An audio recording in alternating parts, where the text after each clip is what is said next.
saknon le boka central sarkar lama polalpa bengan chungong ri ni te point kan sia chung zong zonga po chon lalpa anni hi kan lam tang ang point lang lo ma sela faro thin lung sak tak ti nem le thei tu chun nang ini a iduang takin roi rel zelang ti kan ringa 18 nge mi zo nam te hi min song bolanga min sik soizel don kan reng lo noi ula pathian kan ni ti tu kan pathian nge chu moina hian kan clear top chia ilam kan lo hoile mai ani e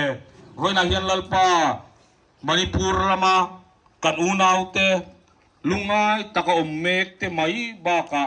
ibiak buk mun tam taka tirama omta te kan thir hian mihring lam taka thir chuan lalpa na kan ti a phubalak ve te po kan cha kani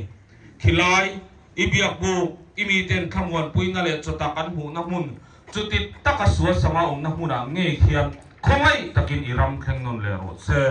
voina kan thil ti hi iro puina tur le mizo namte zoram chu om te kan in pum khat zialan na tur ni sela voina kan thil ti hian radu om taka chua zel theinan min chan puila hetiam hoi hot thei tura o tu na hian kong thar to batangin kong zo ni tan ni a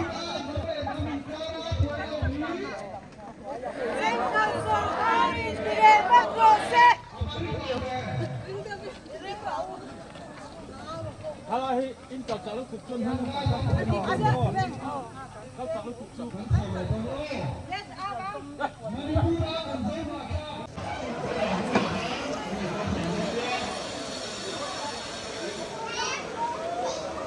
tu na hen veng lai phe anong kal mu mut maya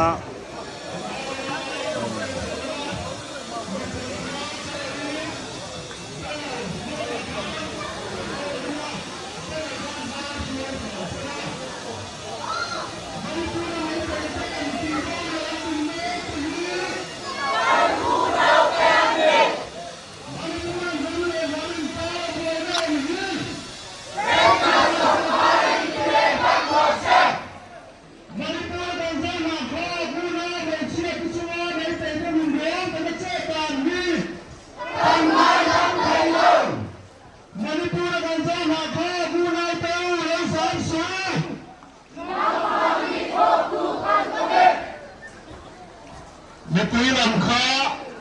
tu na hian veng lai phe hua lam zong le veng lai ko le kani kan press kan constant man suya kong kan zo ting na to khat na tu na kilometer khat chuang kong kan zo ko ni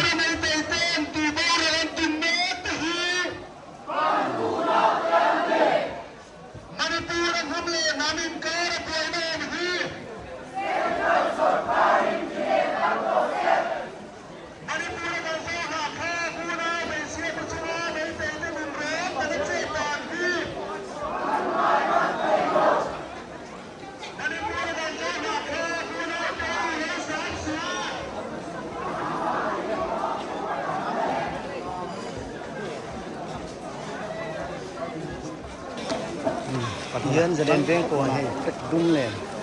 VC1 na VC2 area VC4 te VC3 te an va in zaden veng ko on to khom vek don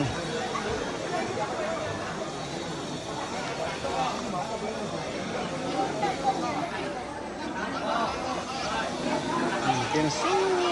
ta alang chin to pa son kala kan tan hen maya bên con của mình cứ nào thế ăn tổ quy tập rất là nhiều chuyện mình tìm chiêu với những cái con rồi hiền cái chuyện nó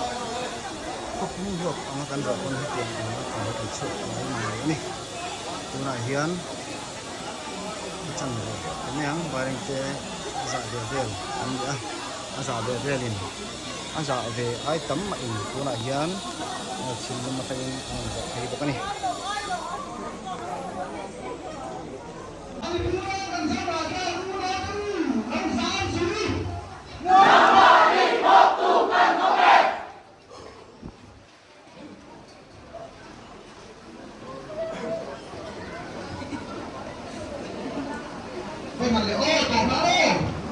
Manipura mấy thành viên cần sao mà cho thì nó là cùng hết thì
We the MHEP, the representative of the women of Mizoram, especially condemn the gang rape of innocent girls by the brutal Meitei mob. We also condemn the instigating action of Meitei Merai Pervis, who left their men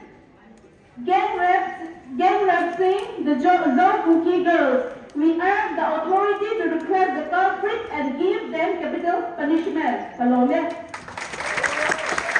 Kanglama, Uri Deta, Minduti Sakoka, then a Kanglama, Layapo Osi,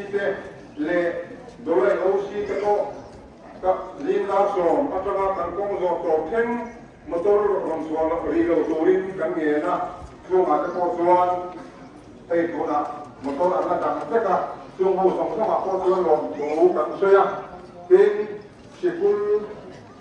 Nau bằng te ko in lo kala le exam solo te kalu ma bangin ai exam solo te ro kasu kai ka tiawa tin si pai si kul lam te ko